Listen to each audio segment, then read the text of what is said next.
Hello students, स्वागत है आप सभी का हमारे channel DNS day night study में। तो बच्चों, हम लोग ने यहाँ पे हमारे बॉटनी का जो यूनिट फर्स्ट था वो हमने कंप्लीट कर लिया। बहुत सारे इंस्ट्रूमेंट्स, उनकी वर्किंग सिस्टम और ऐसे बहुत सारे नए नए इंस्ट्रूमेंट्स के बारे में भी जाना जो कि आप 11th-12th तक वाकिफ उन इंस्ट्रूमेंट से नहीं रहे होंगे। अब ये जो यूनिट 2 है बच्चों, जिसे हम आज के इस वीडियो से शुरू करने वाले हैं, यूनिट 2 बॉटनी का यूनिट 2 हमारे पूरी तरह से प्रोकैरियोटिक और यूकैरियोटिक सेल क्या होता है, कैसे ये दोनों एक दूसरे से अलग है, और दो ऑर्गेनिज्म भी इस यूनिट में पढ़ना है, एक है बैक्टीरिया और दूसरा है वायरस। इन दोनों के बारे में और प्रोकैरियोटिक और यूकैरियोटिक सेल क्या है, इनके डिफरेंसेस के बारे में ये यूनिट पूरा है। तो ये यूनिट में ज्यादातर फोकस जो है वो बैक्टीरिया और वायरस पे किया गया है। तो आपको ये जो यूनिट है, यूनिट सेकंड बॉटनी का, ये आज के सेशन से शुरू करने वाली हूँ। बच्चों, जानते हैं आज के इस क्लास में कि प्रोकैरियोटिक सेल क्या होता है, इसके अंदर क्या क्या ऑर्गेनल्स है जो कि पाए जाते हैं, और उसी तरह देखेंगे कि एक यूकैरियोटिक सेल क्या है और उसके अंदर क्या क्या ऑर्गेनल्स पाए जाते हैं। ठीक, तो यहाँ पे हम लोग शुरू करते हैं बच्चों। क्या होता है एक प्रोकैरियोट या प्रोकैरियोटिक सेल और क्या होता है एक यूकैरियोटिक सेल। आज का ये टॉपिक इसी पे रहने वाला है और इसी में हम देखेंगे कि क्या क्या ऑर्गेनल इनमें पाए जाते हैं, क्या चीजें जो इनमें है या नहीं है, और वो चीज जो इनमें है और प्रोकैरियोट्स में नहीं है। तो डिफरेंस आज इस क्लास में हम समझेंगे। बच्चों, ये कुछ नया टॉपिक नहीं है, अगर मैं ये कहूँ तो ये काफी बेसिक है ना, इसीलिए आपको देख रहे हैं तो ये यूनिट में आपको स्टार्टिंग में ये चीजें डाल दी गई है, बता दी गई है इनके बारे में, है ना। तो यही चीजें हैं जो कि हमें यहाँ पे पढ़ना है। प्रोकैरियोट और यूकैरियोट के बीच का डिफरेंस हम जानेंगे। तो प्रोकैरियोटिक सेल्स क्या है, उनके अंदर क्या क्या पाया जाता है, ये चीजें हम देखेंगे। कुछ नया नहीं है, जैसे आपने देखा होगा बिल्कुल उसी तरह है ये भी चीजें। अब यहाँ पे जब मैं शुरू करने वाली हूँ तो मैं एकदम बेसिक से शुरू करूंगी, तो बिल्कुल घबराएंगे नहीं। अगर आपने नहीं भी पढ़ा है प्रोकैरियोट और यूकैरियोट के बारे में तो भी आप क्लियरली समझ जाएंगे, आपको दिक्कत नहीं है। ठीक, चलिए शुरू करते हैं। सबसे पहले बच्चों, सबसे पहले आता है टॉपिक प्रोकैरियोटिक सेल। तो भाई ये प्रोकैरियोटिक सेल्स है क्या? तो कोई भी बैक्टीरिया जो है वो इन्हीं ग्रुप में आता है। क्यों ऐसा है? क्योंकि प्रो का मतलब होता है प्राइमरी, कैरियो का मतलब होता है न्यूक्लियस, मतलब ऐसा सेल जिनके अंदर ऐसा एक न्यूक्लियस है जो कि बहुत प्राइमरी है, बहुत बेसिक है।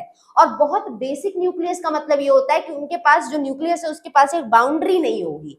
ये खासियत होती है एक प्रोकैरियोटिक सेल की। मतलब जो भी ग्रुप इन प्रोकैरियोटिक सेल के अंदर आते हैं, जैसे बैक्टीरिया की मैंने अभी बात की, तो ये इन कैटेगरी में आते हैं। तो इनके अंदर भी बच्चों यही रहता है कि इनका जो न्यूक्लियस होता है उसके पास एक मेम्ब्रेन बाउंड्री नहीं पाई जाती है, बहुत बेसिक सा न्यूक्लियस है। ठीक, तो इसीलिए यहाँ पे आप देख रहे हैं कि एक बैक्टीरियल सेल जो है ये बना हुआ है। तो कह लीजिए कि प्रोकैरियोटिक सेल मतलब पूरी तरह से आपको बैक्टीरिया के बारे में जानना है। क्या है चीजें जो इनकी बॉडी पे पाई जाती है, कैसा अंदर का जेनेटिक मटेरियल है, किस केमिकल से सेल वॉल बना है, सेल मेम्ब्रेन किसका किसका बना है, लिपिड से बना है, प्रोटीन से बना है, ओलिगोसैकेराइड से बना है, वाटर से बना है, फ्लैजिला क्या होता है, पाइली क्या होते हैं, फिम्ब्रे क्या होता है, क्या काम करते हैं, ये सारी चीजें आपको एक प्रोकैरियोटिक सेल में जानना है। मतलब दिमाग में आपको बैठा लीजिए पूरी तरह से कि प्रोकैरियोटिक सेल मतलब आप एक बैक्टीरियल सेल के बारे में पढ़ रहे हैं। तो एक बैक्टीरिया में क्या क्या है वही चीजें एक प्रोकैरियोटिक सेल में भी होती है। तो आपने पढ़ा होगा किंगडम मोनेरा, है ना। 5 किंगडम थे बच्चों। आपने 11th में पढ़ा होगा कि 5 किंगडम क्लासिफिकेशन आर.एच. व्हिटेकर ने दिया था, जिसके थ्रू बताया था उन्होंने कि 5 किंगडम होते हैं, मोनेरा, प्रोटिस्टा, फंजाई, प्लांटी और एनिमेलिया। अब इसी में जो मोनेरा है सबसे पहला किंगडम है, उसमें कौन थे? यही आर्की बैक्टीरिया, यू बैक्टीरिया, यही सब में पाए जा रहे थे। तो कहीं ना कहीं प्रोकैरियोटिक सेल्स में सिर्फ किंगडम मोनेरा आता है। ठीक, चलिए शुरू करते हैं। पेन में ले लेती हूँ, 1 मिनट। चलिए तो देखते हैं बच्चों यहाँ पे प्रोकैरियोटिक सेल्स क्या है। सबसे ज्यादा देखिए सेंटर से पहले ही लिखा हुआ है कि ये बहुत ज्यादा प्रिमिटिव होते हैं। प्रिमिटिव मतलब काफी ज्यादा पुराने। अब देखे होंगे आपकी जो पुरानी चीजें वो उतनी एडवांस तरीके से नहीं बनी होती जितनी नई चीजें बनी होती हैं। तो सबसे पहले जब सेल आया तो उनके पास न्यूक्लियस की एक बाउंड्री नहीं थी, तो ऐसे सेल को बोला गया कि भाई ऐसे सेल कहलाते हैं प्रोकैरियोटिक सेल। सबसे ज्यादा प्रिमिटिव हैं, सबसे पुराने सेल्स हैं और इनके पास एकदम सिंपल बॉडी होती है जिसमें एक सिंगल मेम्ब्रेन सिस्टम चलता है और साथ में इसी में bacteria, viruses, blue green algae जो कि अगेन एक आपका बैक्टीरिया है, ये सब इसमें आते हैं। माइकोप्लाज्मा आते हैं, कुछ रिकेट्सियासिस आते हैं, कुछ स्पाइरोकीट्स आते हैं, ये सारे इनमें आते हैं। दिमाग में आपको रखना है कि हाँ भाई प्रोकैरियोटिक सेल में ज्यादातर बैक्टीरिया, वायरसेस और ब्लू ग्रीन एल्गी यानी कि साइनोबैक्टीरिया है ना, दूसरा नाम इनका है ब्लू ग्रीन एल्गी का। कई बच्चे कंफ्यूज जाते हैं, ब्लू ग्रीन एल्गी मतलब एल्गी की बात हो रही है, जी नहीं, ये बैक्टीरिया की बात हो रही है, साइनोबैक्टीरिया की बात हो रही है। खासियत क्या है इस बच्चों इसकी, नाइट्रोजन फिक्सेशन करता है, पढ़ा होगा ना एंट्रेंस एग्जाम के लिए, ठीक। तो साइनोबैक्टीरिया देखिए यहाँ लिखा हुआ है, साइनोबैक्टीरिया कहिए आप, ब्लू ग्रीन एल्गी कहिए, ये पूरी तरह से सबसे लार्जेस्ट और सबसे कॉम्प्लेक्स प्रोकैरियोट है। मतलब इनके अंदर जो सेल और टिश्यू के अंदर जो इनके ऑर्गेनल है वो ज्यादा कह सकते हैं कि एक साथ है और ज्यादा टिपिकल है अरेंजमेंट जो है इनके अंदर का, रादर देन जो सिंपल प्रोकैरियोट्स हैं, सिंपल बैक्टीरिया, उनके कंपैरिजन में थोड़े अलग है। यहाँ पे देखा जाए तो फोटोसिंथेसिस हायर प्लांट्स में जिस तरह से होता है, बिल्कुल उसी तरह आपके ब्लू ग्रीन एल्गी में भी फोटोसिंथेसिस होता है। इसीलिए कई हद तक ये माना गया है कि ये थोड़ा बहुत बैक्टीरिया से ज्यादा एडवांस कैरेक्टर दिखा रहे हैं, क्योंकि भाई फोटोसिंथेसिस कर रहे हैं तो कहीं ना कहीं इन्होंने अपने आप को इवॉल्व किया, अपने आप को बदला है। प्रोकैरियोट्स जो है इसमें देखिए किंगडम मोनेरा आ रहा है, ठीक, और सुपर किंगडम प्रोकैरियोटा आता है। क्या क्या कैरेक्टरिस्टिक फीचर है भाई एक प्रोकैरियोट्स के, आइए देख लेते हैं क्या क्या है चीजें जो इनके अंदर पाई जाती है, कैसा इनका सेल शेप है, साइज है, क्या क्या चीजें हैं जिससे मिलकर ये तैयार होते हैं, ये चीजें हमें जाननी है। तो यहाँ पे आप देख रहे हैं डायग्राम आपके सामने है, आई होप अच्छे से क्लियर दिख रहा होगा। तो बच्चों यही देखिए बैक्टीरियल सेल है, इसीलिए इसके नीचे आप देख रहे हैं कि ये आपको इधर देखने को मिलेगा कि ये क्या लिखा है, एक प्रोकैरियोटिक सेल है, ठीक। अब ये जो बैक्टीरियल सेल है इसमें काफी कुछ दिख रहा होगा आपको। अब इसमें आपने कुछ चीजें पढ़ी हुई है, ऐसा कुछ नया नहीं है। अब देखिए सबसे पहले इधर ये लंबा सा जो स्ट्रक्चर है इसको बोलते हैं फ्लैजिला, या तो फ्लैजिलम भी बोलते हैं, ठीक। उसके अलावा ये जो छोटे छोटे हेयर लाइक स्ट्रक्चर पूरे सेल पे पाए जा रहे हैं उसको क्या बोलते हैं, उसको सीलिया बोलते हैं, ठीक। तो सीलिया बोलते हैं, इसको लेबल नहीं किया गया है। अच्छा यहाँ पे इसको देखिए पाइलस बोला गया है, ठीक है, पाइलस के बारे में भी देखेंगे। उसके साथ साथ जो छोटे हेयर लाइक स्ट्रक्चर उनको सीलिया भी बोला जाता है। तो सीलिया या फ्लैजिला जो है ये बॉडी को हिलने डुलने में, मोटाइल करने में, इधर से उधर कहीं जाने में मदद करता है। जबकि वही पाइली की बात करें, फिम्ब्रे की बात करें तो ये सब कुछ अलग काम करते हैं, उनका मोटिलिटी से या आने जाने से सेल से कोई रिलेशन नहीं होता है। तो उनके बारे में भी आज के इस क्लास में जानेंगे कि भाई ये पाइलस क्या करता है, फिम्ब्रे क्या करता है। सेल वॉल आप जानते ही हैं काफी अलग होता है एक बैक्टीरिया के सेल वॉल, जो सेल वॉल होता है, क्यों, क्योंकि बैक्टीरिया देखिए तो हर जगह है, ऐसी कोई जगह नहीं है जहाँ बैक्टीरिया नहीं होते। चाहे आप ग्लेशियर्स पहुंच जाइए जहाँ पे एकदम माइनस में टेम्परेचर चल रहा है, चाहे आप रेत वाले एरिया में चले जाइए जहाँ पे 50 के ऊपर डिग्री से के ऊपर टेम्परेचर है, वहां भी बैक्टीरिया का एग्जिस्टेंस है। हर जगह बैक्टीरिया है, हर एक्सट्रीम कंडीशन में, चाहे वो बहुत गर्मी हो, चाहे वो बहुत ठंडी हो, चाहे इस रूम की बात करूं, चाहे मैं इस मार्कर की बात करूं, चाहे मैं इस बोर्ड की बात करूं, हर जगह बैक्टीरिया है, हर जगह, है ना। सबसे ज्यादा बैक्टीरिया आपके तो उस फोन में है जिसको आप दिन रात हाथ में लिए हुए हैं। हर चीज, आप कोई भी चीज करके आ रहे हैं उस फोन को छू रहे हैं, कोई भी चीज करके आ रहे हैं, आप पर्टिकुलरली कोई काम भी कर रहे हैं, आपके हाथ में फोन हमेशा है। तो सोचिए उस फोन पे तो बैक्टीरिया न जाने कितने ज्यादा है, जितना कि एक आपके घर के टॉयलेट सीट पे भी नहीं होगी, उससे भी ज्यादा बैक्टीरिया। हाँ सुन के आपको थोड़ा अजीब लग रहा होगा बट ये एक स्टडी में पाया गया है, एक टॉयलेट सीट पे जितनी बैक्टीरिया उससे ज्यादा आपके मोबाइल फोन्स पे होते हैं, ठीक। तो इसीलिए भाई कुछ लोग होते हैं जो कि उसी हाथ से फोन छू रहे हैं, उसी हाथ से खा रहे हैं, ये सब नहीं करेंगे भाई। बॉटनी जूलॉजी इसीलिए पढ़ाया जा रहा है आपको ताकि आप इन चीजों को समझे, है ना। सिर्फ रटने के लिए, एग्जाम देने के लिए नहीं पढ़ते हैं आप ये। तो इस सब चीजों को अप्लाई करिए कि भाई फोन इस्तेमाल कर रहे हैं तो हाथ वाथ धुल ले, उसके बाद तब खाना खाने बैठे। तो जो लोग करते हैं बड़ी अच्छी बात है, जो नहीं करते वो आज से आदत पा लीजिए भाई, अच्छी चीज है। तो सेल वॉल जो है इनका क्या होता है भाई, ये एक्सट्रीम कंडीशन में जो ये सर्वाइव कर पा रहे हैं ना, इनके पीछे का रीजन है इनके अंदर पाया जाने वाला केमिकल। और वो केमिकल क्या है, उस केमिकल को बोलते हैं पेप्टिडोग्लाइकेन। अभी आगे इसके बारे में जिक्र किया गया है। ये वो केमिकल है जिससे ये सेल वॉल तैयार होता है, जिसकी वजह से ये किसी भी कंडीशन में सरवाइव करते हैं। अब जैसे हमें यहाँ पे क्या कर दिया जाए कि एक ऐसा कोट दे दिया जाए, वो कोट जो कि आप चले जाइए अगर अमेरिका वगैरह, तो वहां पे स्नोफॉल हो रहा है, बर्फबारी हो रही है, तो वहां पे भी वो कोट काम आ जाए। और अगर राजस्थान में जा रहे हैं तो वहां पे वो कोट एकदम ठंडा हो जाए, वो भी आपकी बॉडी को ठंडा रखे। तो सोचिए ऐसा कोट कितना मस्त हो जाए अगर आपकी लाइफ में आ जाए तो बिल्कुल उसी तरह समझ लीजिए ये कोट इनके लिए सेल वॉल है, बैक्टीरिया के लिए। तो इनका ये जो सेल वॉल है ये इनको किसी भी कंडीशन में सर्वाइव कराता है ना, ये चीजें हैं। उसके अलावा बॉडी में देखेंगे तो सेल के अंदर जो साइटोप्लाज्म है उसके अंदर देखिए धागेनुमा जो स्ट्रक्चर है, इसको क्या कहा जा रहा है, ये डीएनए है अंदर का, है ना। उसके अलावा अब देखिए इन पे न्यूक्लियर मेम्ब्रेन दिख रहा है आपको, कहीं नहीं दिख रहा है, इसीलिए इन्हें प्रोकैरियोटिक कहा गया, क्योंकि इनके पास जो न्यूक्लियस है, उनके पास न्यूक्लियस की मेम्ब्रेन ही नहीं है ना। इनका जो अंदर का जेनेटिक मटेरियल वो ऐसे खुले में साइटोप्लाज्म में बिखरा हुआ है, तो इसीलिए इनके न्यूक्लियस को न्यूक्लियोइड कहा जाता है, क्योंकि न्यूक्लियस के पास इनके मेम्ब्रेन नहीं है, खुली पूरी तरह से इनका जेनेटिक मटेरियल खुला है, नेकेड है जिसे हम कहते हैं।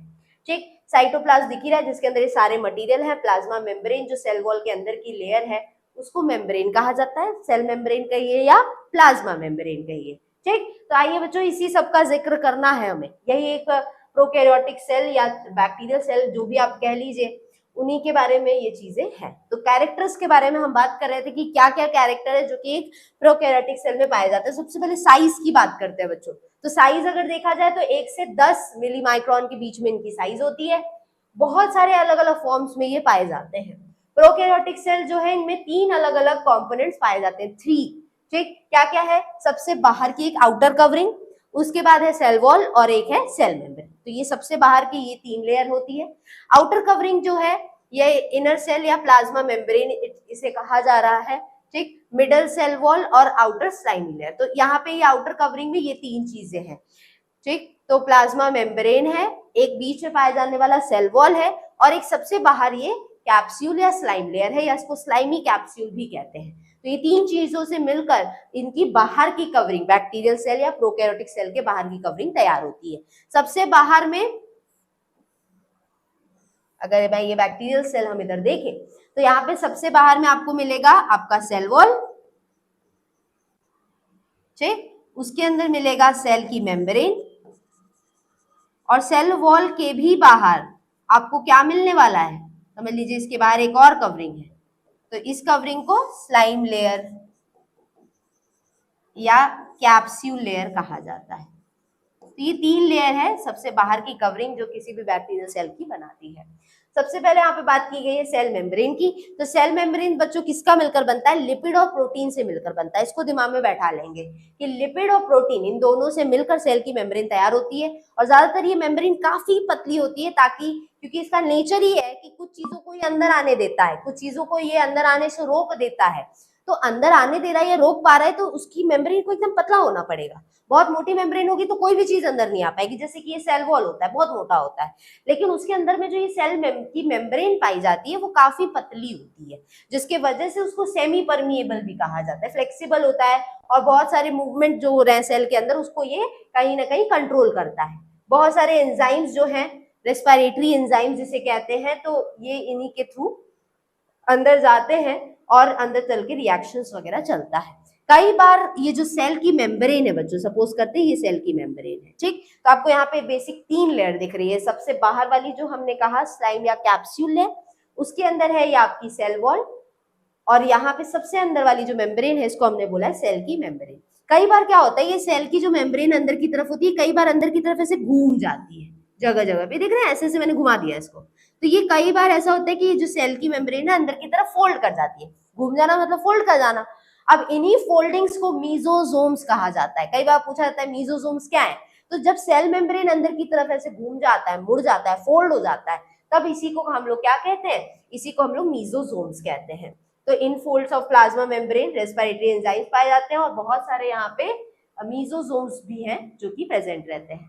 मीजोजोम्स देखिए लिखा हुआ the infold of plasma membrane. ठीक, तो इनफोल्ड मतलब समझ जाएंगे कि जो प्लाज्मा मेम्ब्रेन की तरफ ये जो घूम गया है, फोल्ड हो गया है, इसी को मीजोजोम्स कहा जा रहा है। तो ये मीजोजोम्स पाए जाते हैं जिनमें यहाँ पे क्या होता है, रेस्पिरेटरी एंजाइम्स है बहुत ज्यादा। ये जो यूकैरियोटिक सेल में पाया जाने वाला माइटोकॉन्ड्रिया उसकी तरह ये मिलते जुलते होते हैं। ठीक, जो मीजोजोम्स हैं।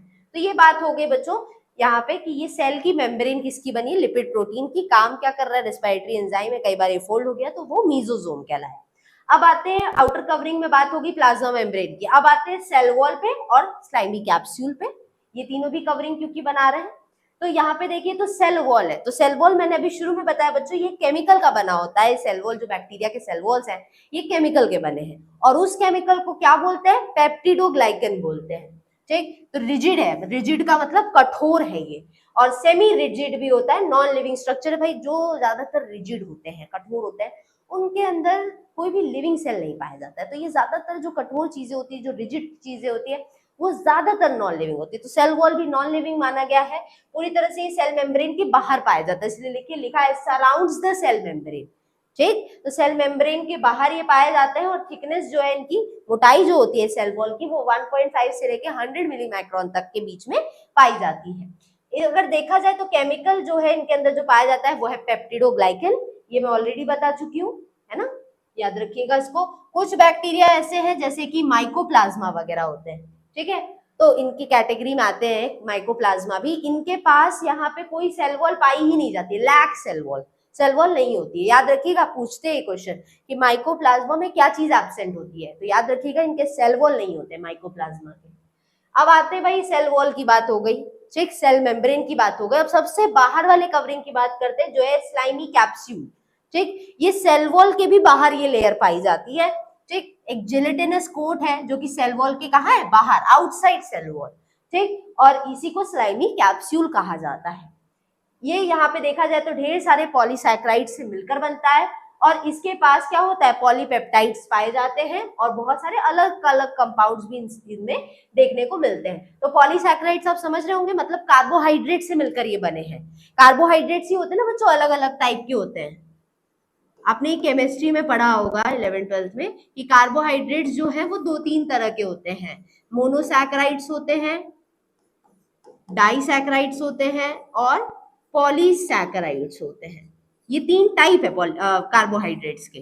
तो कहीं ना कहीं यहाँ कहा जा रहा है कि जब पॉली मतलब ढेर सारे, तो ढेर सारे जब कार्बोहाइड्रेट एक साथ आ जाते हैं तो उसे पॉलीसैकेराइड कहते हैं। एक सिंगल कार्बोहाइड्रेट है जैसे ग्लूकोज है, फ्रक्टोज है, तो उसको मोनोसैकेराइड कहते हैं। ठीक, तो उसके अलावा लैक्टोज वगैरह, या तो कह लीजिए कि सुक्रोज है, तो ये सब किस में आते हैं, सब डाइसैकेराइड्स में आ जाते हैं। ठीक, तो यहाँ पे बच्चों ये अलग अलग तरह के कार्बोहाइड्रेट्स होते हैं, जिनमें से पॉलीसैकेराइड्स मतलब ढेर सारे कार्बोहाइड्रेट से मिलकर कहीं ना कहीं हमारा जो ये स्लाइमी कैप्सूल है, सबसे बाहर की कवरिंग है जो बैक्टीरियल सेल की, वो इनकी बनी होती है। क्या काम है भाई इनका, बाहर की कवरिंग का हमेशा काम एक ही है, प्रोटेक्शन का। तो यहाँ भी वही काम होगा कि ये प्रोटेक्ट कर रहे हैं किसी भी सेल को अगेंस्ट डेसिकेशन। डेसिकेशन मतलब होता है कि कोई भी बाहर से कुछ खराबी आ रही है, क्योंकि देखिए जब कोई भी सेल को कोई बाहर से कोई अटैक करता है तो सबसे पहले चोट कहाँ आती है, उसके बाहर की मेम्ब्रेन पे। तो कहीं ना कहीं ये बचाता है किसी भी अटैक से, वायरस की अटैक से बचाता है, साथ में फैगोसाइटोसिस होने से रोकता है, और एंटीबायोटिक से भी बचाता है। फैगोसाइटोसिस बच्चों आपको फैगोपिनोसाइटोसिस से पढ़ना है। फैगोसाइटोसिस का मतलब होता है जब कोई सेल किसी दूसरे सेल को ऐसे कंज्यूम कर जाए, खा जाए, ठीक है, सॉलिड सेल को या सॉलिड मटेरियल को खा जाए, तो वो सब भी करने से ये रोकते हैं। ठीक, जो स्लाइमी कैप्सूल है, और साथ साथ में एंटीबायोटिक्स को भी अटैक से रोकते हैं। जैसे सपोज करते हैं हमारे बॉडी में कोई बैक्टीरिया गया, तो हम उसे मारने के लिए क्या करते हैं, एंटीबायोटिक्स लेते हैं। अब ये एंटीबायोटिक जो आप मेडिसिन खाते हैं, जो दवाई लेते हैं, ये दवाई करता क्या है, ये दवाई एंटीबायोटिक्स जो होते हैं ये तुरंत हमारे बैक्टीरिया जो हमारी बॉडी में है उनके सेल वॉल पे जाके अटैक करते हैं, और उनको जब उनका सेल वॉल टूट गया तो समझ लीजिए वो बैक्टीरियल सेल अब मरने वाला है। ठीक, क्योंकि उनकी पूरी जान जो है वो सेल वॉल की वजह से बची रहती है। सेल वॉल नहीं तो बैक्टीरियल सेल की जो है वो पूरी तरह से खत्म हो जाता है। तो कहीं ना कहीं ये जो स्लाइमी कैप्सूल लेयर होती है जो सेल वॉल के भी बाहर है, वो एंटीबायोटिक से भी इनको बचाती है। ठीक, तो इस तरह से ये बाहर की प्रोटेक्टिव कवरिंग की बात हो गई जो एक प्रोकैरियोटिक सेल में पाया जाता है। याद रखिएगा तीनों, सेल वॉल या तो कह लीजिए सबसे बाहर से अंदर की तरफ देखें तो सबसे बाहर है स्लाइमी कैप्सूल, फिर है एक सेल वॉल, और सबसे अंदर पाई जा रही है सेल मेम्ब्रेन। ठीक, अब इन तीनों से निकल कर आए तो अब सेल का पड़ता है साइटोप्लाज्म। बाहर की कवरिंग अब खत्म होती है तो अब सेल के अंदर का साइटोप्लाज्म आता है। ये क्या है भाई, साइटोप्लाज्म वो लिक्विड है जो कि इस सेल के अंदर भरा हुआ रहता है, और इसी लिक्विड के अंदर बहुत सारे अलग अलग ऑर्गेनल्स जो हैं वो तैरते रहते हैं। जैसे वही बात हो गई कि एक जैसे समुद्र है, ठीक, तो या छोटा सा एक पॉन्ड ही क्यों ना है, उसमें कोई मछलियां हैं, कुछ चीजें हैं, जो भी ऑर्गेनिज्म है, नाव ही क्यों ना है, वो सब तैरती रहती हैं।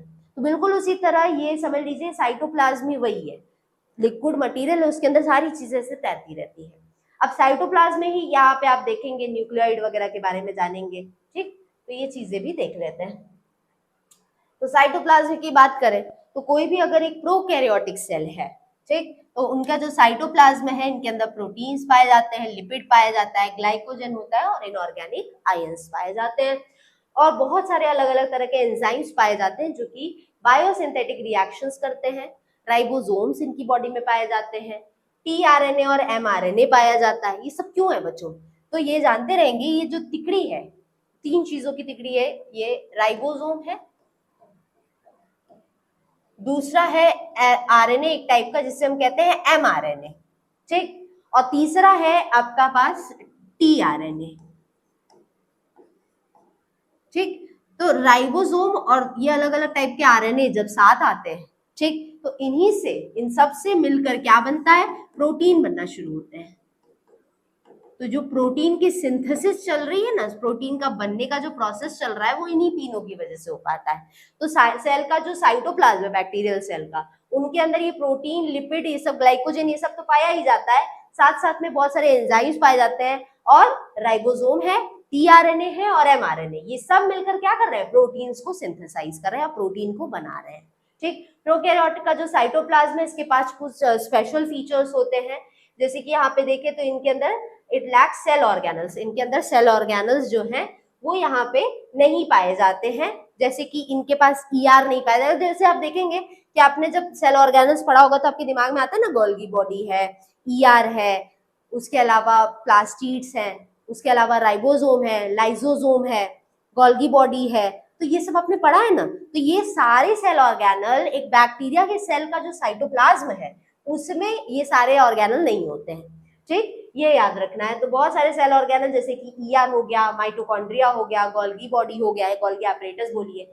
सेंट्रोसोम, वैक्यूल, लाइसोसोम, बहुत सारे अलग अलग तरह के फिलामेंट्स, ठीक है, यहाँ पे फिलामेंट्स भी आते हैं, जैसे माइक्रोफिलामेंट, इंटरमीडिएट, ये सब अलग अलग साइटोस्केलेटन के टाइप है बच्चों, है ना। तो माइक्रोफिलामेंट, इंटरमीडिएट फिलामेंट और माइक्रोट्यूब्यूल, ये अलग अलग टाइप के क्या है? साइटोस्केलेटन है।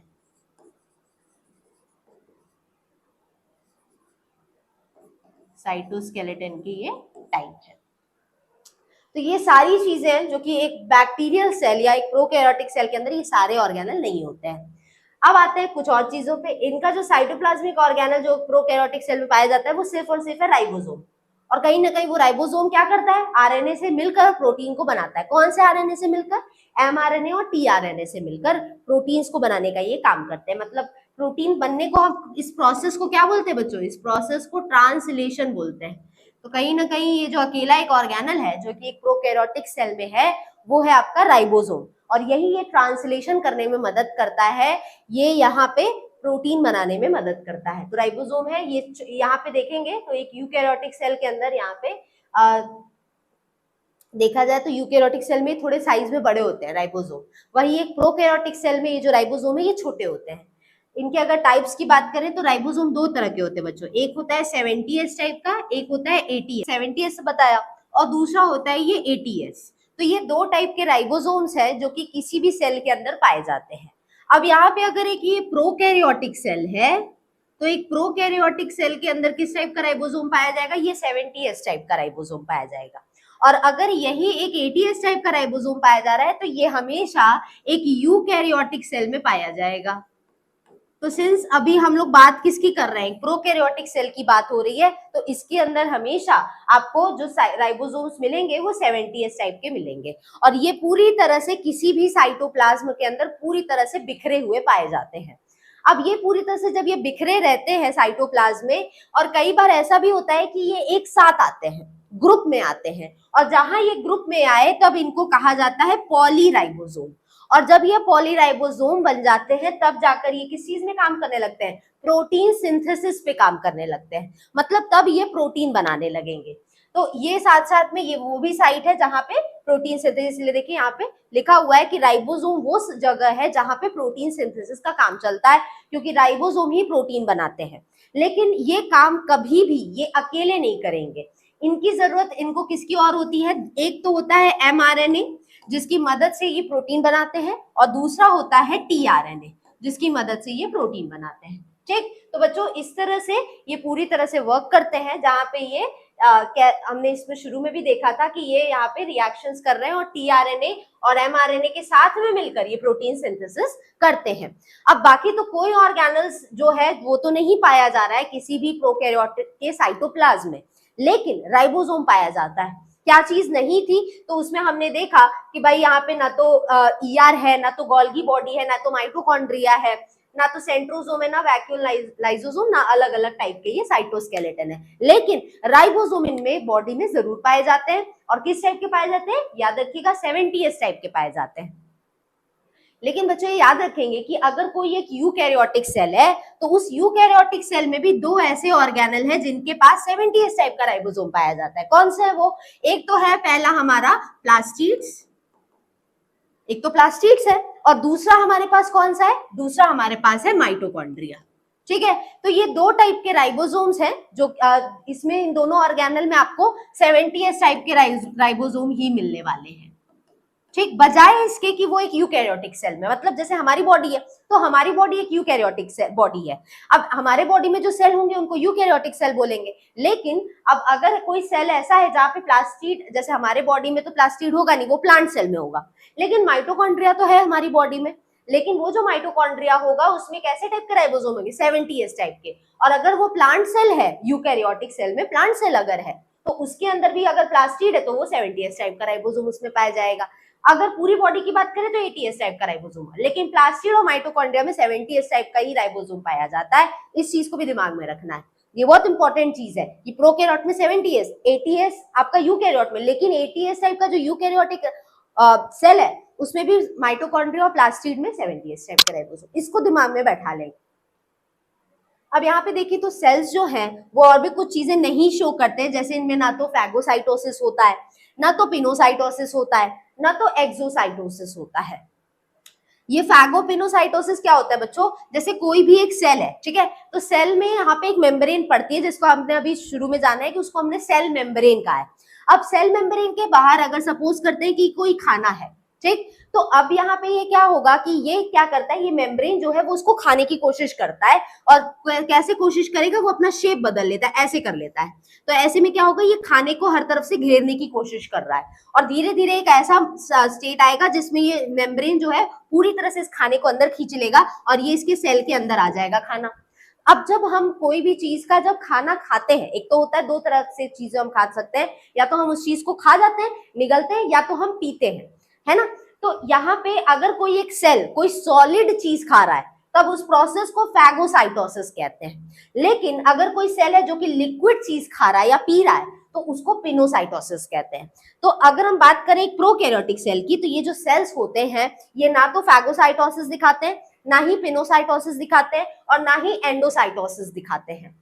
अब इसमें जो सब्सटेंसेस हैं ये अंदर बाहर करते हैं सेल मेम्ब्रेन की मदद से, लेकिन ये प्रोसेसेस जो है वो नहीं होती है एक प्रोकैरियोटिक सेल के अंदर। क्लियर है ये चीज?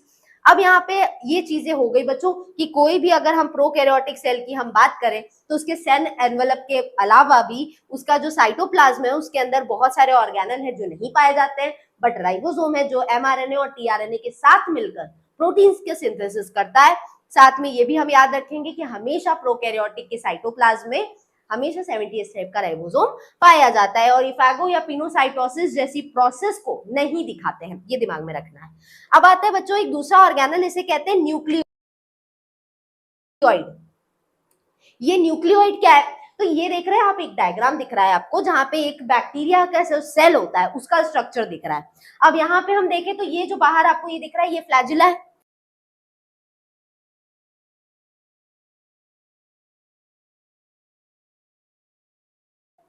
उसके साथ साथ आपको ये जो हेयर लाइक स्ट्रक्चर, छोटा छोटा बाल हेयर लाइक स्ट्रक्चर जो दिख रहा है इसको हम लोग यहाँ पे सीलिया भी बोलते हैं, कई बार इसको हम लोग दूसरा एक नाम देते हैं पाइलस या पाइली, वो भी पाया जाता है।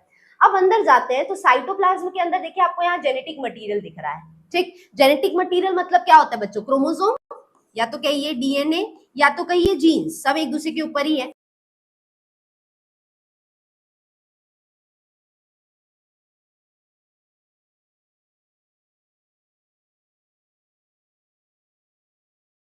तो दोनों तीनों में से कोई भी वर्ड आप यूज करिए, तो जेनेटिक मटेरियल क्रोमोसोम या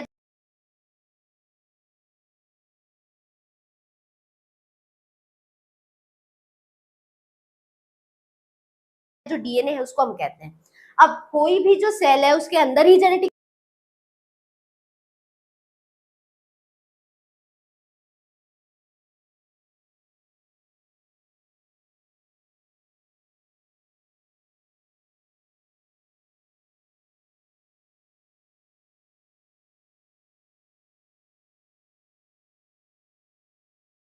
जेनेटिक मटेरियल होता है, और हम ये जानते हैं कि किसी भी सेल का जो न्यूक्लियस है उसके अंदर जेनेटिक मटेरियल होता है। अब यहाँ पे क्या है कि न्यूक्लियस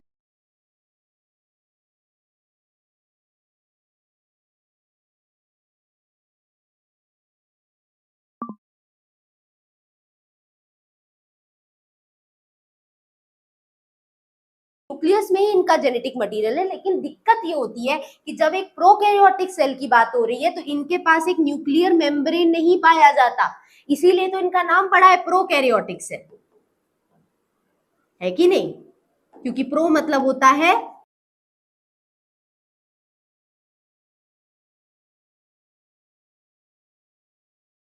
प्राइमरी, और कैरियो का मतलब होता है न्यूक्लियस। तो जिनमें एक प्राइमरी न्यूक्लियस पाया जाए, मतलब एक ऐसा सेल जिसमें न्यूक्लियस की कोई बाउंड्री नहीं है।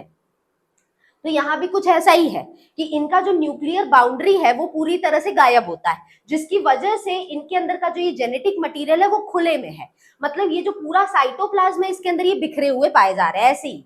अब ऐसे न्यूक्लियस जिसकी मेम्ब्रेन बाउंड्री नहीं होती, जिसको हम कह रहे हैं कि जिनमें एक प्राइमरी न्यूक्लियस होता है, उस न्यूक्लियस का नाम पड़ता है न्यूक्लियोइड, ये याद रखना है। मतलब न्यूक्लियर एनवेलप जिसमें एब्सेंट हो एक प्रोकैरियोटिक सेल के अंदर जो कि होता है उस, और जेनेटिक मटेरियल जब इनमें जो डीएनए है वो पूरी तरह से साइटोप्लाज्म में पाया जाए, तो उस तरह के न्यूक्लियस को हम नाम देते हैं न्यूक्लियोइड। ये याद रखना, आपको क्वेश्चन पूछ सकता है कि भाई बैक्टीरियल सेल के जो न्यूक्लियस है उसको क्या बोलते हैं, न्यूक्लियोइड, न्यूक्लियस, न्यूक्लियोलस कंफ्यूज करने के लिए दे सकता है। तो याद रखना है आपको कि जब न्यूक्लियर एनवेलप ना पाई जाए, वो एब्सेंट हो न्यूक्लियस में, तो उसको हम लोग नाम देते हैं न्यूक्लियोइड, और ये सिर्फ प्रोकैरियोटिक सेल या तो बैक्टीरियल सेल में ये पाया जाता है। अब इसमें जो न्यूक्लियर मटेरियल है इसी को न्यूक्लियोइड कहते हैं।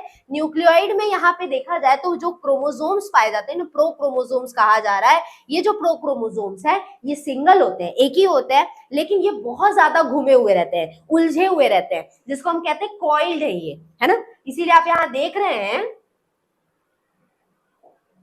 तो इसकी अगर हम इसको थोड़ा और जूम इन करें तो आप ये देख पा रहे हैं भाई कि इसके अंदर का जो ये जेनेटिक मटेरियल है वो पूरी तरह से क्या है, ये पूरी तरह से ऐसे ओपन है ना। अब यहाँ पे देखिए कोई बाउंड्री नहीं पाई जा रही और ये बहुत ज्यादा आपस में कॉइल्ड है, एकदम घूमे हुए हैं। तो ये चीज है कि बहुत ज्यादा कॉइलिंग होती है प्रोक्रोमोसोम की, और न्यूक्लियर मेम्ब्रेन नहीं होता, जिस वजह से इन्हें न्यूक्लियोइड कहा जाता है। आते कुछ और ऑर्गेनल्स पे, यहाँ बात हो गई एक सेल के एनवेलप की और साइटोप्लाज्म की और न्यूक्लियोइड की। अब आते हैं प्लाज्मिड। तो ये प्लाज्मिड क्या होता है बच्चों? प्लाज्मिड देखेंगे तो क्रोमोसोम के अलावा आपको यहाँ कुछ गोल गोल दिख रहा है, इसी को प्लाज्मिड कहा गया है। और ये जो प्लाज्मिड है ये और कुछ नहीं, ये सर्कुलर डीएनए है, ठीक। तो इस सर्कुलर डीएनए को, ये जो सर्कुलर डीएनए है इसको क्या कहा जाता है? प्लाज्मिड कहा जाता है। और ये क्रोमोसोमल डीएनए के होने के बावजूद ये रहता है, इसीलिए इसको नाम दिया गया है एक्स्ट्रा क्रोमोसोमल डीएनए। कई बार पूछ सकते हैं भाई ऑप्शन में, है ना, बोलेगा एक्स्ट्रा क्रोमोसोमल डीएनए किसको कहा गया है, तो याद रखिएगा प्लाज्मिड को कहा जाता है। और इसकी खासियत क्या है? ये हमेशा सर्कुलर होता है, और साथ में ये आपने देखा ये सिंगल है, लेकिन ये हमेशा डबल होता है। देखिए एक ये हुआ और एक अंदर का हुआ, तो ये डबल हुआ, तो ये डबल होता है, डबल मेम्ब्रेन होता है, डबल स्ट्रैंडेड कह सकते हैं, या तो मेम्ब्रेन नहीं, डबल स्ट्रैंडेड होते हैं, ये सर्कुलर डीएनए होते हैं और एक्स्ट्रा है क्योंकि ऑलरेडी क्रोमोसोमल डीएनए है। तो एक्स्ट्रा सर्कुलर डीएनए को प्लाज्मिड कहा जाता है। और ये खासियत है सिर्फ और सिर्फ बैक्टीरियल सेल की, सिर्फ बैक्टीरियल सेल ही ऐसे होते हैं जिनके पास एक्स्ट्रा डीएनए पाया जाता है। और ये डीएनए क्रोमोसोमल डीएनए से थोड़ा अलग होता है शेप में, क्योंकि ये धागे जैसे उलझे हुए होते हैं, जबकि ये एकदम गोल होते हैं, सर्कुलर होते हैं और डबल स्ट्रैंडेड होते हैं। तो ये कहलाते हैं बच्चों न्यूक्लियोइड, ठीक है। इन्हीं को क्या कहा जाता है? न्यूक्लियोइड कहा जाता है। तो इसमें आप यहाँ देखेंगे तो सॉरी न्यूक्लियोइड में उसे निकला, प्लाज्मिड कहा जाता है ना। न्यूक्लियोइड तो जो क्रोमोसोमल डीएनए है, कॉइल्ड डीएनए, उसको कहा जा रहा है। ये जो एक्स्ट्रा सर्कुलर डीएनए इसी को प्लाज्मिड कहते हैं। अब यहाँ पे देखिए तो कुछ ऐसे प्रोकैरियोटिक सेल्स हैं जिनके पास न्यूक्लियोइड के अलावा भी एक सर्कुलर डीएनए होता है, और इसी सर्कुलर डबल स्ट्रैंडेड डीएनए को हम क्या कहते हैं? प्लाज्मिड कहते हैं, ठीक। ये जो प्लाज्मिड है इसके पास कम से कम 1000 से लेके 30,000 बेस पेयर्स पाए जाते हैं, ये देखिए, है ना।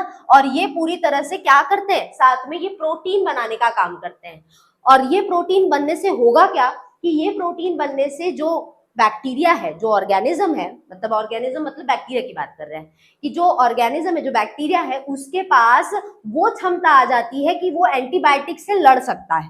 अब एंटीबायोटिक्स क्या है बच्चों? एंटीबायोटिक्स वो मेडिसिन होते हैं ना जो हम खाते हैं, जिसके वजह से बैक्टीरिया अगर ऑलरेडी हमारे बॉडी में है तो वो मर जाते हैं, है ना, इसीलिए तो हम एंटीबायोटिक्स लेते हैं, मेडिसिन में एंटीबायोटिक्स होता है। अब यहाँ पे क्या होगा कि बैक्टीरिया खुद भी तो कोशिश करेगा कि वो एंटीबायोटिक्स को झेल पाए, उसको रोक पाए उसकी बॉडी में आने से, ताकि वो जिंदा रह पाए। तो इसीलिए क्या करता है वो, यहाँ पे बेस पेयर जो उसकी बॉडी में पाए जाते हैं उसका इस्तेमाल करता है। 10,000 से 1,000 से जो 30,000 बेस पेयर्स है, इसका इस्तेमाल ये करता है। और इन सबका इस्तेमाल यहाँ पे करके ये क्या करता है कि एक तरह से प्रोटीन बनाता है, और वो प्रोटीन मदद करते हैं इनको कि कोई भी एंटीबायोटिक से वो लड़ पाते हैं। ठीक, अब ये बेस पेयर क्या होता है बच्चों? तो आपने पढ़ा होगा 11th-12th में कि जो डीएनए है इनके बीच में इस तरह से बेसिस होते हैं। क्या होते हैं वो basis? Adenine, thymine, guanine, cytosine, ये सब होते हैं ना। तो हमें यहाँ पे पता है कि जो ये बेसिस है उसमें एडेनिन थाइमिन के साथ पेयरिंग करता है, गुआनिन, साइटोसिन, तो ये इस तरह से चलता है ना। तो इस तरह से बच्चों ये बेस पेयरिंग इसी को कहते हैं, क्योंकि नाइट्रोजनस बेस यही चार होते हैं, एडेनिन, गुआनिन, थाइमिन और साइटोसिन। अगर यही आरएनए होता तो थाइमिन की जगह पे यूरेसिल पाया जाता। अब इनकी यहाँ बात हो रही है कि ये जो सर्कुलर डीएनए है, अब इस सर्कुलर कैसे हो जाता है? अब जैसे मैं कहूँ कि ये लंबा सा डीएनए, जिसको आप जनरली ऐसे जानते हैं कि डीएनए ऐसे होता है, अगर मैं इसका ये एंड लूं और दूसरे एंड से इसको जोड़ दूं तो यही कैसा शेप ले लेगा? एक सर्कल जैसा शेप ले लेगा। और सिंस ये दो स्ट्रैंड है तो वो दोनों स्ट्रैंड इधर भी दिख रहे हैं, इसीलिए इधर डेफिनेशन में कहा गया कि जो प्लाज्मिड्स है ये डबल स्ट्रैंडेड सर्कुलर डीएनए है। ये दो स्ट्रैंड है ना, एक ये और एक ये, तो दो स्ट्रैंड्स जो है ये गोल हो चुके हैं। अब इनके अंदर भी तो यहाँ पे नाइट्रोजनस बेस है और करीब 1000 से लेके 30,000 बेस पेयर है। यही बेस पेयर मिलकर क्या कर रहे हैं? प्रोटीन बना रहे हैं। और वो प्रोटीन मिलकर क्या करता है? इनकी पूरे बैक्टीरिया की बॉडी को एंटीबायोटिक्स के खिलाफ या बाहर कोई भी टॉक्सिक मटेरियल है उसके खिलाफ इनकी बॉडी, अपनी बॉडी को ये बचाते हैं। ठीक, तो इस तरह से बच्चों ये पूरे वर्क करते हैं। जैसे लिखे लिखा है, रेजिस्ट करता है एंटीबायोटिक्स को भी, और साथ में बाहर का कोई भी टॉक्सिक मटेरियल है उसको भी ये झेल कर खत्म कर देता है। ठीक, अब आते हैं बच्चों नेक्स्ट टॉपिक पे कि और क्या है प्रोकैरियोटिक सेल में जो पाया जाता है। तो अभी हमने देखा न्यूक्लियोइड है, उसके अलावा हमने देखा कि एक्स्ट्रा सर्कुलर डीएनए जिसको प्लाज्मिड का है। अब आते हैं कुछ मोटाइल स्ट्रक्चर्स पे जो कि इनकी बॉडी में पाए जाते हैं। अब इसमें यहाँ पे अगर आप देखेंगे तो आपको फ्लैजिला मिलेगा। ठीक, उसके अलावा यहाँ पे देखा जाए तो आपको फ्लैजिला के अलावा पाइली भी मिलेगा। ठीक, तो ये पाइली और फिम्ब्रे मैं कहूँ वो भी मैं बताऊंगी। तो ये कुछ 2-3 और स्ट्रक्चर है जो कि पाए जाते हैं। अब आते हैं थोड़ा सा इसके स्ट्रक्चर पे, डायग्राम पे आते हैं। तो आपको यहाँ पे फ्लैजिला दिखा बच्चों, यहाँ पे भी दिखा और इस डायग्राम में भी दिखा। ये क्या था पूरा इतना लंबा सा स्ट्रक्चर? यही फ्लैजिला है ना। तो फ्लैजिला क्या करता है ये आप सब जानते होंगे थोड़ा बहुत तो, कि भाई बैक्टीरिया जो होता है उसको एक जगह से दूसरी जगह जाना है, तो उसको जाने में मतलब लोकोमोशन करने में, मूवमेंट करने में मदद जो करते हैं वो होते हैं ये फ्लैजिला। इन्हीं की मदद से बैक्टीरियल सेल यहाँ से वहां मूव कर पाते हैं, एक जगह से दूसरी जगह जा आ पाते हैं इन्हीं फ्लैजिला की वजह से। तो कह सकते हैं ये ऐसे स्ट्रक्चर्स हैं जो कि बॉडी को मूवमेंट देने में मदद करते हैं, लोकोमोशन जिसे हम कहते हैं बायो के लैंग्वेज में। मूवमेंट का हम नाम लेके एक टर्म यूज करते हैं उसके लिए, लोकोमोशन, मतलब मोशन का मतलब है मूव करना। तो ये लोकोमोशन करने में मदद करते हैं ये जो फ्लैजिला है। विप लाइक लोकोमोटरी स्ट्रक्चर्स होते हैं जो कि ज्यादातर बहुत सारे बैक्टीरिया में ये पाए जाते हैं। और कम से कम 150 एंगस्ट्रॉम जो है इनकी इतनी मोटाई होती है, 10 से 15 मिली माइक्रोन की इनकी लंबाई होती है। कोई भी जो फ्लैजिला है उसके अगल बगल कोई भी और मटेरियल जो है वो नहीं पाया जाता है। और ज्यादातर आप देखेंगे कि ये कोई भी अगर एक बैक्टीरियल सेल है, ठीक है, तो उसके ऐसे टिप पे ये पाए जाते हैं। ठीक, तो ये टिप पे रहते हैं। अब अगर बात करें इनके पार्ट्स की तो बच्चों इसके बेसिक ये 2-3 पार्ट्स है जिनसे मिलकर एक फ्लैजिला तैयार होता है। तो क्या क्या है इनके 3 पार्ट्स? एक ये पार्ट जो आपको इधर दिख रहा है, लेकिन उसके अलावा एक नीचे हुक होता है और नीचे एक बेसल बॉडी पाई जाती है।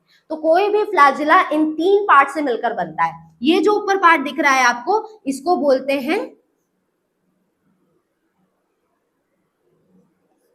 फिलामेंट। ये जो नीचे वाला पार्ट आपको दिख रहा है इसको बोला जाता है हुक, और ये एकदम नीचे वाला जो पार्ट है इसको बोलते हैं बेसल बॉडी। तो इन तीनों से मिलकर बच्चों हमारा जो ये फ्लैजिला है वो तैयार होता है। ठीक, तो फ्लैजिला के बेसिक यही 3 हिस्से होते हैं। ये रहा फिलामेंट, ये रहा एक हुक और ये रहा एक बेसल बॉडी, इन तीनों से मिलकर बनते हैं। मेन जो आपको फ्लैजिला में ये जो दिख रहा है वो यही पार्ट आपको दिख रहा है जिसको हमने फिलामेंट कहा है, ठीक। तो यहाँ पे आप देखिए तो इधर 2 ही पार्ट बोला है, लेकिन मैं बोलूंगी तो ये 3 पार्ट होते हैं। फिलामेंट जो होता है ये सेल के बाहर ही ऐसे निकला रहता है मीडियम में, मतलब अगल बगल ये फ्लैजिला, मतलब पूरा बैक्टीरिया किसी भी मीडियम में, चाहे वो हवा में है चाहे वो पानी में है, कहीं पे भी हो, तो मीडियम में ये वाला पार्ट जो है फ्लैजिला का फिलामेंट वाला पार्ट वही निकला रहता है। और इस ये जो है एक तरह से स्पाइरल चेन की, इसके अंदर बहुत सारे स्पाइरल चेन है जो कि पाए जाते हैं जिसमें ये एक प्रोटीन से मिलकर बनते हैं, और वो प्रोटीन कहलाता है फ्लैजिलिन। याद रखना है बच्चों, ये बहुत इंपॉर्टेंट पॉइंट है कि फ्लैजिला का जो ये पहला हिस्सा है जिसे हम फिलामेंट कह रहे हैं, ये जिस प्रोटीन से मिलकर बनता है इसको बोलते हैं फ्लैजिलिन। अब कंफ्यूज नहीं होंगे, पता चला अब भूल जा रहे हैं अगर, तो फ्लैजिला जो है उसके 3 हिस्से हैं, फिलामेंट, हुक और बेसल बॉडी। फिलामेंट में जो प्रोटीन है उसको फ्लैजिलिन कहा गया है, जो कि फ्लैजिला से वर्ड से निकल रहा है कि नहीं, ये प्रोटीन जो है वो फ्लैजिलिन है ना। तो फ्लैजिलिन इसमें पाया जाता है, और ये जो फ्लैजिलिन नाम का प्रोटीन है ये एक्टिन या ट्यूबुलिन नाम के प्रोटीन से अलग होते हैं, ठीक। एक्टिन और ट्यूबुलिन जो प्रोटीन्स होते हैं ये आपके मसल्स में पाए जाते हैं। एक्टिन जो आपका प्रोटीन होता है, एक्टिन हो गया, मायोसिन हो गया, ये ऐसे प्रोटीन है जो मसल्स में पाए जाते हैं, और ये प्रोटीन मिलकर आपके मसल्स को मूव करने में हेल्प करते हैं, कॉन्ट्रैक्ट करना रहा, रिलैक्स करना रहा, तो उसमें ये मदद करते हैं। तो कहीं ना कहीं आपका हाथ मूव कर पा रहा है, पैर मूव कर पा रहा है, तो वो इन्हीं प्रोटीन्स की वजह से हो पाता है जो कि मसल्स में पाए जाते हैं। इसके बाद यहाँ पे बात की गई है डायरेक्टली बेसल बॉडी की, लेकिन उसके अलावा हम देखेंगे तो ये हुक की मदद से होते हैं जिससे कि ये जुड़े हुए पाए जाते हैं, ठीक। तो ये हुक भी होता है, ये कहीं ना, हुक का काम क्या है बच्चों, अटकाना। तो कहीं ना कहीं ये जो फिलामेंट वाला पार्ट है, अगर ये वाले पार्ट की मैं बात करूं तो ये अगर किसी भी बैक्टीरिया की बॉडी से जुड़ा है तो वो किसकी वजह से अटका हुआ है, इस हुक की मदद से अटका रहता है। और एकदम नीचे में यही आपका पाया जाता है बेसल बॉडी, ठीक है। तो ये 3 पार्ट है यही। अब ये हुक की मदद से जुड़ा रहता है, उसके बाद बेसल बॉडी पड़ता है, तो एकदम निचला हिस्सा है, मतलब ये कह सकते हैं ये बैक्टीरिया की बॉडी में ये पार्ट होगा जहां पे ये पाया जाएगा, तो बेसल बॉडी होता है। अब ये जो बेसल बॉडी है ये फ्लैजिला को किसी भी बैक्टीरिया के सेल से जोड़ने का काम करता है, ठीक। और यहाँ ये क्या करता है, एक फोर्स देता है, एक फोर्स ऐसा देगा जिसकी वजह से ये रोटेट कर पाते हैं। जैसे कि अगर ये हम कह रहे हैं कि ये फ्लैजिला मूव कर रहा है जिसकी वजह से पूरा बैक्टीरिया जा पा रहा है कहीं पे भी, तो उसके लिए इनके अंदर रोटेशन होता है, ये घूमते हैं जो फ्लैजिला होता है, तो वो जो रोटेशन है वो किसकी वजह से हो पाता है, इन बेसल बॉडी की वजह से हो पाता है, तो ये रोटेट करते हैं। इसमें भी बहुत सारे कंपोनेंट्स और बहुत सारे प्रोटीन्स हैं जो कि पाए जाते हैं, ठीक है। शाफ्ट और हुक इनके 2 पार्ट हैं, तो यही मैंने हुक की यहाँ पे बात की थी, ठीक है। तो हुक होता है, शाफ्ट होता है, ये फ्लैजिलिन और ये बेसल बॉडी, तो ये 3-4 पार्ट हैं जिनसे मिलकर ये पूरा फ्लैजिला जो कि लोकोमोटरी ऑर्गन है, जो कि बैक्टीरिया को हिलने डुलने में मदद कर रहा है, वो बन पाते हैं, ठीक। तो ये आप याद रखिएगा। इसके बाद बच्चों यहाँ पे आता है पाइली, ठीक। तो अब बात करते हैं पाइली की, तो ये क्या होता है, ये बिल्कुल आप देखेंगे तो फिलामेंट से या फ्लैजिला से बिल्कुल अलग है। फ्लैजिला का काम था कि बैक्टीरिया को ये हिलने डुलने में मदद करे, तो लोकोमोशन दे रहे थे, बट यहाँ पे जो ये पाइली है, और साथ में मैं बात करूंगी एक और पार्ट की, फिम्ब्रे की, ये ऐसा कोई भी काम जो है वो नहीं कर पाते हैं, ठीक। इनका काम कुछ और है, क्या काम है, तो इनका काम हाँ, तो इनका काम क्या होता है, तो इनका काम बेसिकली ये है कि कोई भी जेनेटिक मटेरियल है जो एक बैक्टीरियल सेल में है उसको दूसरे बैक्टीरियल सेल में डालना है, तो उसके लिए मदद लेते हैं पाइली का। उसके अलावा यहाँ पे फिम्ब्रे हम पढ़ेंगे जो कि काम करता है कि एक बैक्टीरिया को दूसरे बैक्टीरिया से या किसी और सरफेस से जोड़ने का काम करता है, तो इनका काम है जेनेटिक इंफॉर्मेशन देना या किसी बॉडी से जुड़ना, ये काम पाइली और फिम्ब्रे करते हैं, जो कि कहीं ना कहीं एकदम उल्टा काम है। फ्लैजिला का तो मूवमेंट का काम है, लेकिन एक जगह किसी को पार्ट को स्थिर करना है, बैक्टीरिया बॉडी को एक जगह अटैच कराना है, तो उसमें मदद ये पाइली और फिम्ब्रे करते हैं। ये थे कहाँ पे, तो ये भी आपने बैक्टीरियल सेल में देखा था कि हमने यहाँ पे बात की थी कि ये वाला जो पार्ट था ये था फ्लैजिला, लेकिन ये जो छोटे छोटे हेयर लाइक स्ट्रक्चर है इसी में कुछ पार्ट्स को हमने यहाँ पे पाइलस या पाइली बोला है, ठीक। यही काम करते हैं, कैसे क्या है इनका फंक्शन ये फटाफट से देख लेते हैं। तो पाइली की बात करें बच्चों तो ये काफी छोटे हैं, देखें, जबकि फ्लैजिला कैसे थे, बहुत लंबे लंबे स्ट्रक्चर थे, क्योंकि उनका काम ही है मूवमेंट का। ये छोटे होते हैं, रॉड शेप के हैं, ठीक, और नॉन मोटाइल हैं, देख रहे हैं, मतलब नॉन मोटाइल मतलब जो मूव नहीं कर सकते, मोटाइल मतलब मूव करना, नॉन मोटाइल मतलब जो मूव नहीं कर पाते हैं। तो नॉन मोटाइल प्रोसेसेस हैं इनमें यहाँ पे, और फिम्ब्रे है, फिम्ब्रे में भी ये भी पाया जा सकता है, और पाइली, मैंने बोला ना मैं दोनों का बात करूंगी, पाइली की वो फिम्ब्रे की भी। ये प्रेजेंट होते हैं बहुत सारे बैक्टीरिया के ऊपर। अब ये जो पाइली नाम का पार्ट है बैक्टीरिया के जो बॉडी पे पाया जाता है, ये जिस प्रोटीन का बना है वो है पाइलिन। जबकि जो फिलामेंट वाला पार्ट था फ्लैजिला का, वो किसका बना था, फ्लैजिलिन का। वहां पे फ्लैजिलिन प्रोटीन था, यहाँ पे पाइलिन प्रोटीन है। याद रखना है दोनों प्रोटीन्स के नाम आपको, ठीक है, ये दिमाग में बैठाना। जो चीजें देखिए जब मैं पढ़ा रही होती हूँ, जो मैं बोलती हूँ इस चीज को याद रखना, मतलब वो चीज इंपॉर्टेंट है, उसी पे सबसे ज्यादा फोकस आपको करना है जब मैं एक पर्टिकुलर टॉपिक एक क्लास में डिस्कस कर रही हूँ तो इस चीज पे ध्यान देंगे। तो ये पाइलिन नाम के प्रोटीन से मिलकर बनते हैं। ये ज्यादातर आप देखेंगे तो 10 नैनोमीटर से कम की इनकी मोटाई होती है, ठीक, they are usually less than 10 nanometre thick. तो 10 नैनोमीटर से भी कम की थिकनेस इनकी पाई जाती है। ये अटैचमेंट करते हैं, और अटैचमेंट करते हैं किसका, बैक्टीरिया का। बैक्टीरिया को किसी भी बॉडी पे, किसी खाने पे या किसी और जगह पे जुड़ना है।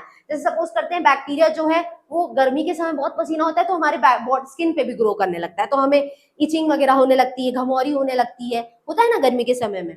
यही आपने देखा है कि कभी कभी खाने में बैक्टीरिया हो जाता है तो वो वहां पे भी ग्रो कर रहा है। तो उस सबको ग्रो करने के लिए पहले चाहिए कि बैक्टीरिया किसी बॉडी से जुड़े। तो अटैचमेंट का जो काम है वो करता कौन है, ये बेसिकली ये फिम्ब्रे करता है। फिम्ब्रे का ये काम होता है कि ये अटैचमेंट करे।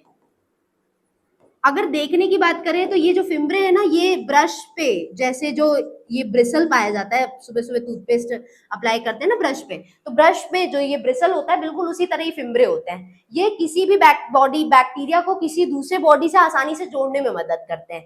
तो मेन काम जो फिम्ब्रे का है वो है अटैचमेंट का।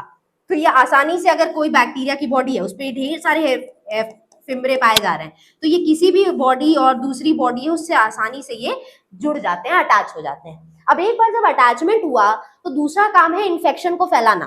अब बैक्टीरिया चाहेगा कि उसका इन्फेक्शन जहां पे वो जुड़ा है, जहां वो अटैच हो गया है, वहां पे उसका इन्फेक्शन फैले। तो उसके लिए वो चाहेगा कि उसका अंदर का जो ये जेनेटिक मटेरियल है ये उस जगह पे ट्रांसफर हो, या उस लिविंग बॉडी से अगर जुड़ा है तो उस लिविंग बॉडी में ट्रांसफर हो।